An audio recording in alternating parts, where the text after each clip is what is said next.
महाराष्ट्र कामगार कल्याण मंडळाच्या वतीनं नाशिक येथे आयोजित 29व्या पुरुष कामगार व 19व्या महिला कामगार खुल्या राज्यस्तरीय भजन स्पर्धेत हुपरी येथील कल्लापण्णा आवाडे जवाहर साखर कारखान्याच्या कामगार पुरुष भजनी मंडळानं राज्यात द्वितीय क्रमांक मिळवलाय।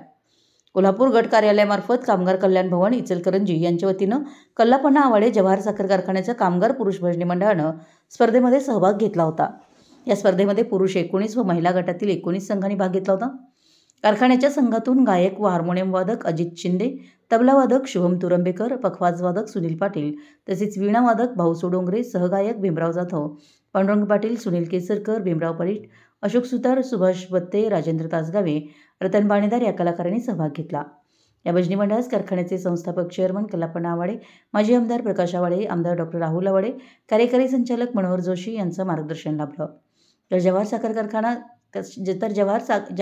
साखर कामगार संघटना कोल्हापूर गट कार्यालयाचे कामगार कल्याण अधिकारी विजय शिंगाडे, इचलकरंजी कामगार भवन केंद्र संचालक सचिन खराडे यांचं मोलाचं सहकार्य लाभलं।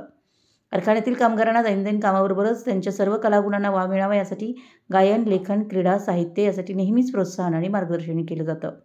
त्याचबरोबर कामगार व त्यांच्या कुटुंबियांचे वैद्यकीय उपचारासाठी मेडिक्लेम, कामगार कल्याण मंडळामधून आर्थिक मदत मिळण्यास सर्वतोपरी सहकार्य केलं जातं।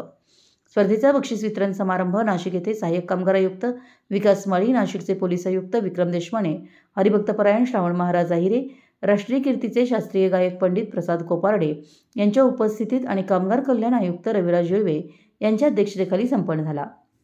मराठी एस न्यूजसाठी इचलकरंजीहून विनोद शिंगे।